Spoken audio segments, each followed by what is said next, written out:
Who can Maryland football upset this year?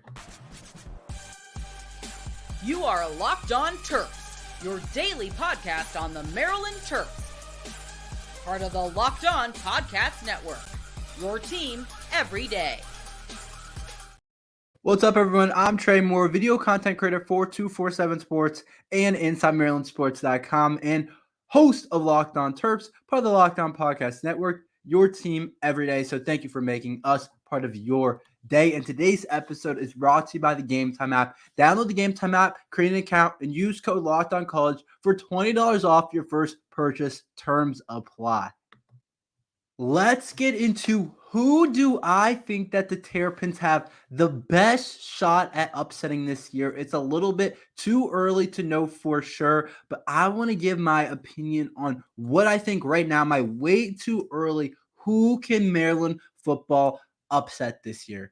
It's a different type of year. It's a different type of feeling. I think the Terps have a better shot at upsetting one of these upper echelon, really good top tier blue blood type of programs in the Big Ten, because now we get rid of the divisions and we don't play a Michigan team that was the best team in college football last year for a lot of people's money. They won the national championship and certainly looked like the best team in college football. Some people might argue that Georgia was better if they would have played them. Whatever you want to say, you have to say that Michigan's the best team. Of course, you can have a different opinion, but I think you pretty much have to say Michigan's the best team. We don't have to play Michigan. We don't have to play Ohio State this year, and we do get a shot at Penn State again. But our big three this year, and teams that I think that Maryland will be not favored against, is against, we play Penn State on the road, we play USC at home, and we play Oregon. Those are the games this year I'm like, for sure Maryland won't be favored in. If I look at the rest of the schedule, I can't really consider the rest of the games upsets. Like, we play Michigan State at home. We crushed Michigan State last year. They should be better with a new coach and a new quarterback. We play Virginia on the road. That would definitely not be an upset. We play Indiana at Indiana. There's some games for sure that are pretty good games, but the real three that I'm considering an upset is USC, Oregon, and Penn State. And I think there's an argument for every single one of those teams that you could argue that we could beat any of them, but I'm not saying we will, but I think you could argue that we could potentially have a shot to beat any of them. But I think there's one in particular that sticks out to me that we have the best shot at upsetting next year. For me, it's not Penn State. It's not Penn State at all. I said it was a couple months ago, maybe now, about a month ago. I said that Oregon was going to be the hardest team that we played. I've gone back and forth with that, and I think I'm on more of the Penn State side. I think Penn State will be the hardest team we will play and the least likely team we'll upset, just because I think Penn State, for some reason, we never match up well against them. Maryland-Penn State battles, I feel like the last couple of years just usually end up in blowouts on these games. I don't know exactly why, because it's like you would think Michigan and Ohio State are better, but like the last couple of years, it seems like we just never can it just doesn't feel like we ever have a shot against Penn State. Like, we lost to Penn State 51-15 last year, and playing Michigan and Ohio State, we were in the game a lot of the game. We led against Ohio State at half. We were in the game in the fourth quarter against Michigan, and I just don't know if it's a matchup type of thing. A lot of people say styles make fights, and so I think that there is some truth to that, and I think that what Penn State does really well, they do a really good job of controlling the clock. They do a really good job of using their run game. They do a really good job with using their tight ends. That's something that we had trouble with.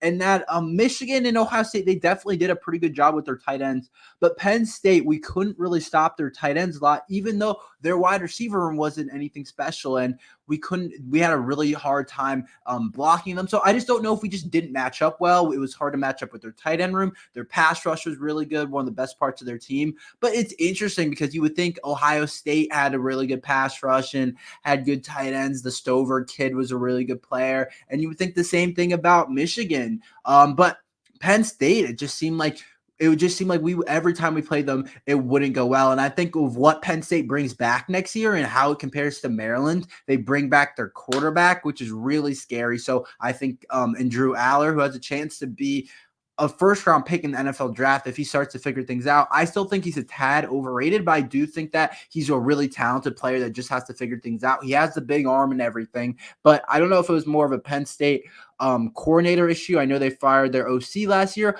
or if it was a Drew Aller issue. So we'll see, but they have both of their running backs back who are two of the best in the Big Ten. They improved a little bit in that wide receiver room. They lost one of their guys, but they picked up Julian Fleming. I'm kind of unsure about the receiver room, but I definitely think that them or Oregon are the two toughest teams. I think Oregon they have a squad. The Oregon Ducks, they have a team. They have a lot of really good players on that Oregon football team that are going to be hard to deal with. I think starting with their quarterback, Dillon Gabriel. I think Dillon Gabriel's a really good player. And he's the type of player that, okay, like he might not be a first-round pick or whatever, but like he's the type of player that if Maryland plays, we would have a lot of trouble against. And I say that just because of his dual threat ability. We could have troubles in the secondary. So he could have a lot of different types of options against us, whether it's him using his running and his legs, which can be a huge problem with Dillon Gabriel. If you saw him play, I watched Oklahoma, Texas last year, and I'm watching the game, and I watched it back a couple of days ago just because summertime, there's not a whole lot to do. And so I watched that back, and I'm like, dang, this Dillon Gabriel kid was special in that game, and what he can do with his legs and his arm, I think that's going to make it really hard for Maryland to beat that team. And they've also brought in a couple of really good players. They got the receiver from Texas A&M and Evan Stewart, and another top-end receiver that's really good. They have a really good roster over there at Oregon. So I'm still kind of going back and forth which between those two is the hardest team to play. And I think that realistically we probably won't beat either of those teams. I think they're too good, too talented, too deep, and I think that upsetting those two teams is really hard, especially to bring up another point, which is a huge indicator and a huge factor in my decision here to say which team are we most likely to upset, is that Penn State and Oregon are both on the road. So that's interesting. The Penn State and Oregon are on the road. Two tough places to play. You talk about Penn State. I mean, what just keeps it being in my mind and is shouting at me is that whiteout game. We wouldn't have the whiteout game, but like still that Penn State environment, if you watch it, I'm thinking about the new college football game, what they're going to do with that when the Penn State whiteout and all those different things you think of the Penn State environment. That's a different thing up there in Happy Valley. They eat, breathe football, and a similar type of thing at Oregon. That's a tough place to play. Oregon's a place we haven't been to. I don't know the last time Maryland played Oregon, to be honest. And so, but now that they're new to the conference, that's a team that sometimes we'll have to play. And going over there to Oregon, that's a far trip. That's a far plane ride. That's a far trip across the country, and one of the farther places you can go coming from Maryland. And so going to a place like Oregon, that's tough travel. And those are two of our away games. So I think playing not only playing two really talented teams, but playing on the road makes it super hard. And this year we got Penn State at home and got completely blitzed. So playing Penn State on the road in that atmosphere and then having to go all the way to Oregon, I think those two teams are probably the least likely teams that Maryland has a shot to upset. And I think those two teams have a pretty good coaching staff as well. I like Lanning at Oregon. I think he's a really good football coach. I thought maybe he would get the I guess he stayed. He could have gotten the Bama job, but I think he's a really good football coach. And then I think Coach Franklin's an interesting coach. A lot of people have mixed reviews on him, but he's still a really good recruiter and brings in a lot of top guys, and they have plenty of talent over there at Penn State for sure. And so I think that those are two of the teams that are going to be really hard to play. Well coached, on the road, really talented rosters. Those three things make it really hard to beat a team like that. Now, USC is interesting. And then going back, also returning quarterbacks. I know Dillon Gabriel comes from Oklahoma, but he's still a returning starter that's played at a high level. And then, of course, Drew Aller has been playing at Penn State now. Last year he was a starter, and he was a 5-star and all that. So good coach, on the road, good quarterback, talented roster, makes it really hard. Those four things make it really hard to upset a team. Now USC USC, I don't think is as good as those two teams, but they're still considered, I guess you would consider them a blue blood. They should be a top 25 team going into the year. I think USC has we have the best shot at upsetting. First of all, we play at home. That's one of those things that I've been talking about, one of those things that are big. We play at home, one of the four fours, we'll call it, one of the 4 fours that Maryland has to upset USC. We play at home, which is going to be a big deal. We don't have to go over there to California and play at USC in that stadium, even though I know that stadium has a ton of tradition and a lot of cool things. It'd be cool to play there, but we get them at home. I think that would be better. That'll be better for beating USC. It's just what happens when you upset teams. A lot of times it's going to have to happen at home. So we get them at home.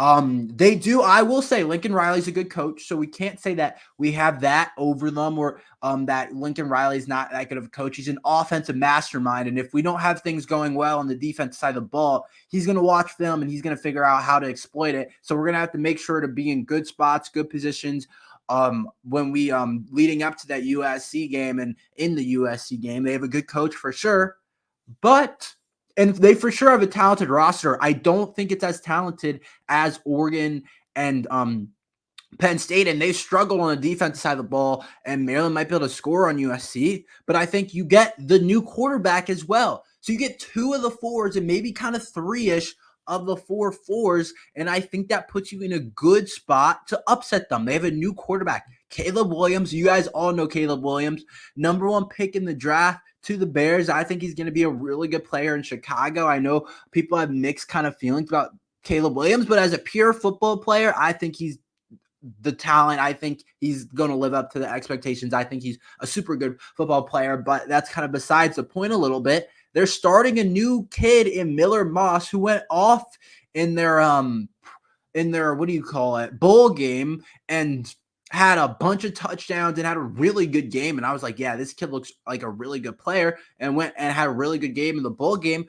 But still, he's a new starter, so he could slip up a game. He could have a game that he's not as good as. He's nowhere near as talented as Caleb Williams. He just can't do the same things that Caleb Williams can do. So I'm thinking about those 2 things. We're at home, and they have a new quarterback, and I'm thinking USC is the team that Maryland has the best shot at upsetting this year, and I'm excited to see if we can pull off an upset this year, because I think we've been waiting on that. Talia wasn't able to do that, but it'll be interesting to see if MJ Morris can possibly do that in his first year. Is Ja'Kobi Gillespie in line to be the next Maryland great? I will tell you about that after this ad from the Gametime app. Have you ever wanted to go to a game at the last minute like a Maryland Terrapins game, but finding tickets is hard? I have been there before. Buying tickets to your favorite event shouldn't be stressful. Gametime is a fast and easy way to buy tickets for all the sports, music, comedy, and theater near you. With killer deals on last-minute tickets and their best price guaranteed, you can stop stressing over the tickets and start getting hyped for the fun you'll have. Gametime has deals on tickets right up to the start of the event and even an hour after it starts. It's a place to find last-minute tickets and take the guesswork out of buying tickets with Gametime. Download the Gametime app, create an account, and use code LOCKEDONCollege for $20 off your first purchase. Terms apply. Again, create an account or redeem code LOCKEDONCollege for $20 off.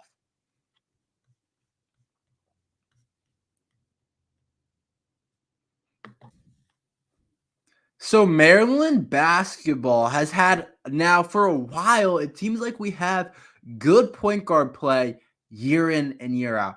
Whether it's Anthony Cowan a couple years ago, or it's Melo Trimble a couple of years ago and all that goes along with that, or if it's Jameer Young last year having a historic season for Maryland basketball and doing some things I haven't seen a point guard do.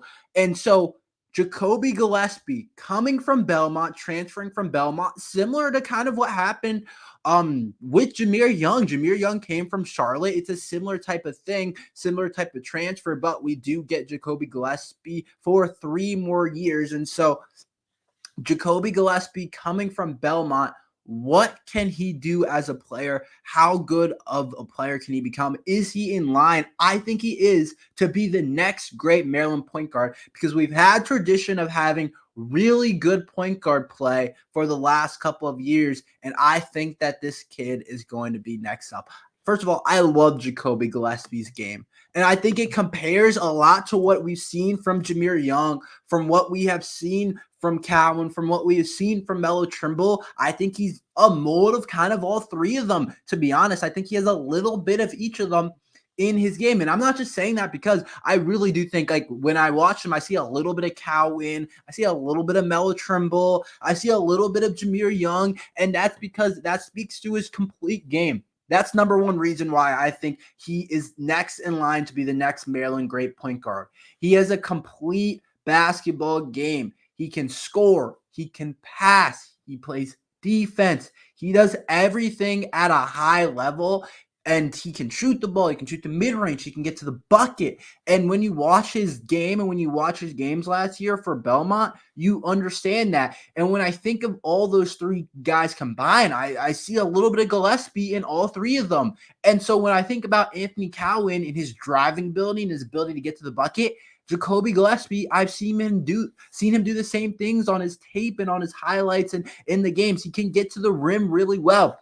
Finishes with both hands. I don't know if he's quite as explosive, like coming out and as quick as Anthony Cowan is, but he can get to the rim and use both hands and finish at a really high level for Belmont and now for the Maryland Terrapins. And then when I see Melo Trimble and his game, Melo Trimble did a really good job at the free throw line for a couple of years. And Ja'Kobi Gillespie does a great job at getting to the line and shot a really solid percentage, 83% last year from the line. And I see a lot of Melo Trimble in him too, just that charisma, and then also be able to pass the ball. He averages 4.2 assists per game at Belmont last year, which is a very solid number for college basketball. And then when I think about Ja'Mere Young, I see his mid-range game in Ja'Mere Young and him being able to create off the dribble. He averaged 17.2 points per game last year. You can't do that starting at Belmont and having the keys to the offense without being able to create shots off the dribble. So I see him be able to do that. And so I see him have a little bit of each of these kids, each of these former Maryland players' game. And I'm like, I think it'll come together really well for Ja'Kobi Gillespie. I really do think that he's next in line to be a really good player for Maryland basketball.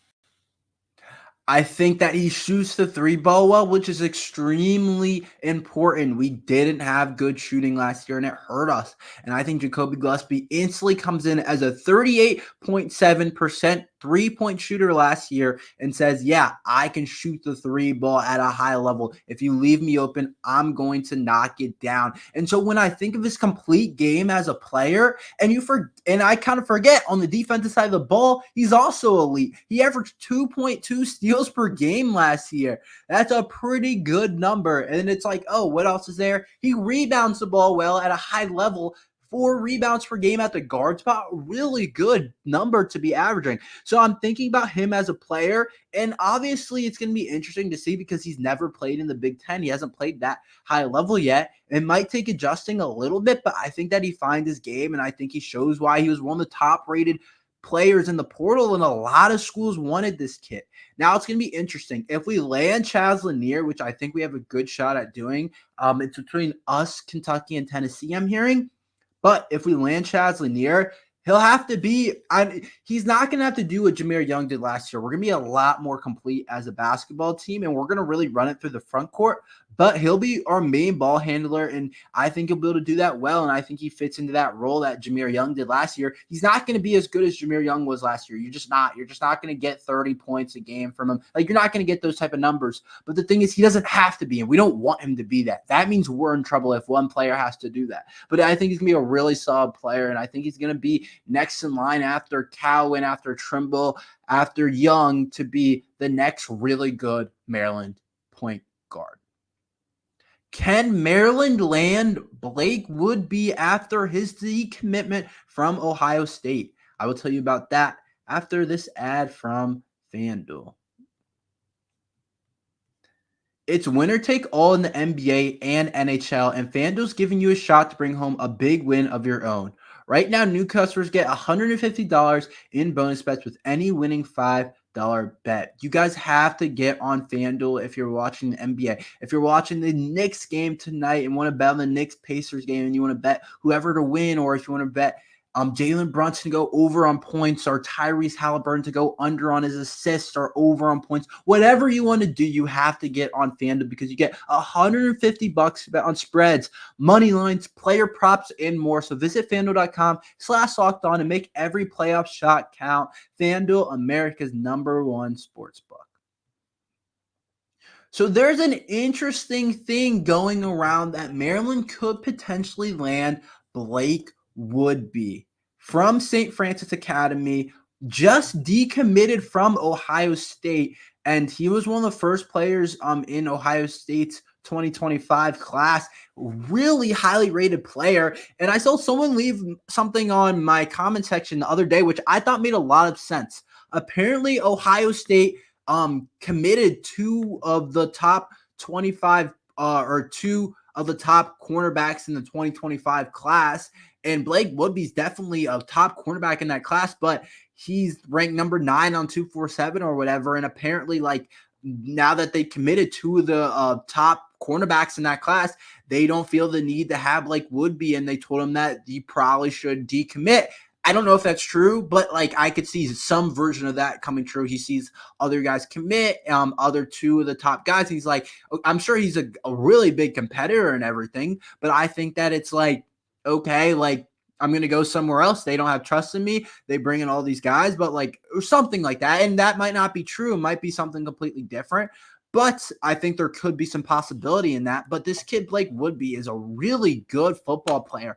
4-star, ranked 95th nationally in the 9th cornerback, and number 2 in Maryland. Has offers from everywhere, Bama, Auburn, wherever you think he has an offer from. He probably has it.